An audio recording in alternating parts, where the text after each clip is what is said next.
সবাইকে স্বাগতম আমাদের সি প্রোগ্রামিং টিউটোরিয়াল ভিডিওতে।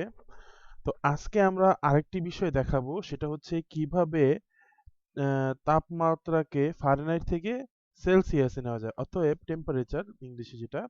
তো এইটার একটা কনভার্টিং এর জন্য একটা সূত্র আছে, আমরা সূত্রটা আগে সেটা দেখিয়ে দিচ্ছি। যদি মনে করেন যে সেলসিয়াস যদি সি হয়, তাহলে এটা আপনার ফারেনহাইটের যে মান থাকবে সেটা থেকে বিয়োগ হবে 32 এবং তার সাথে ভাগ হবে 1.8।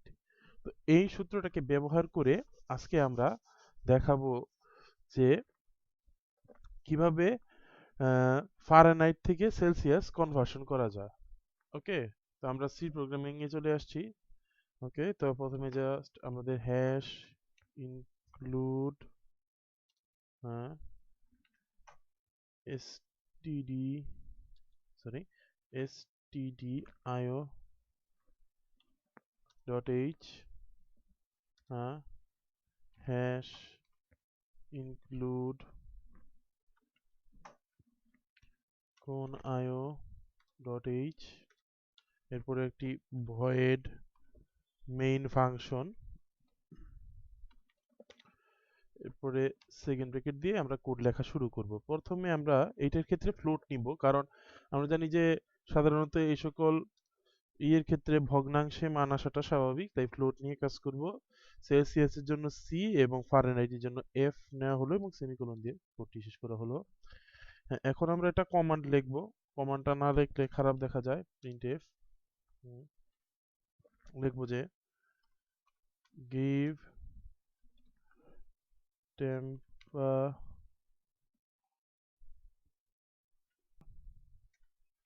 in Fahrenheit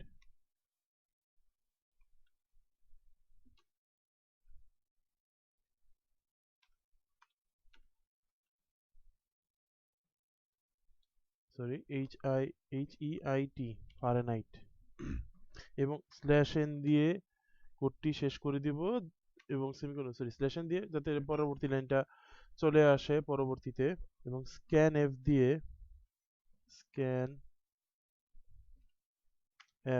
স্ক্যান আমরা নেব হচ্ছে শুধুমাত্র পার্সেন্টেজ এফ দিয়ে ডিক্লেয়ার করতে হবে।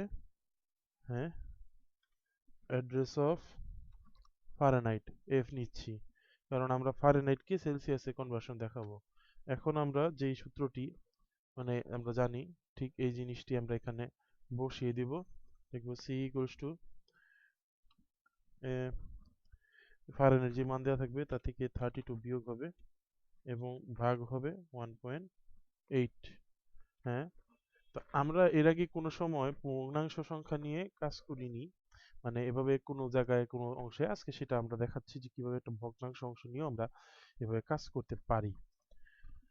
ওকে, তো এখন আমরা প্রিন্টএফ করব যে লাইনটি শুধু সেটা লিখব যে temperature in Celsius equals to percentage F দিয়ে দিব এবং এটাকে সি দিয়ে দিব, আমরা সেলসিয়াসের মান দেখব। আর লাস্টে একটা ক্যারেক্টার ধরে রাখার জন্য গেট সিএইচ সেমিকোলন দিয়ে শেষ করতে হবে। আপনারা মনে রাখবেন প্রত্যেকটি করি সেমিকোলন দিয়ে শেষ করতে হবে। এখন এটা কন্ট্রোল এস দিয়ে সেভ করে নিলাম। আমরা একবার কম্পাইল করে নিচ্ছি যে হ্যাঁ, এখানে কোনো জিরো ওয়ার্নিং, জিরো এরর, কোনো সমস্যা নেই।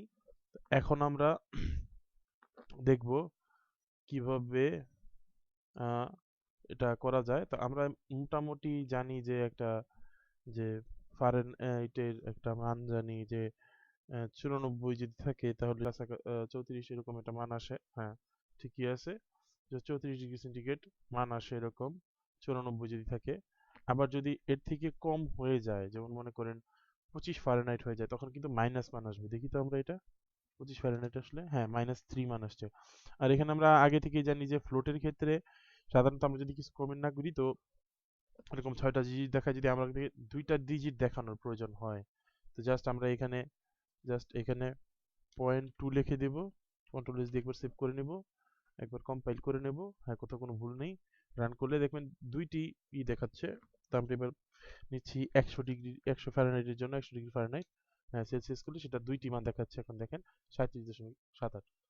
তো আশা করি এই টিউটোরিয়ালটি আপনাদের অনেক ভালো লেগে থাকবে এবং এটা আসলে কনভার্সনের জন্য একটা খুবই উত্তম একটা আ প্রোগ্রামিং।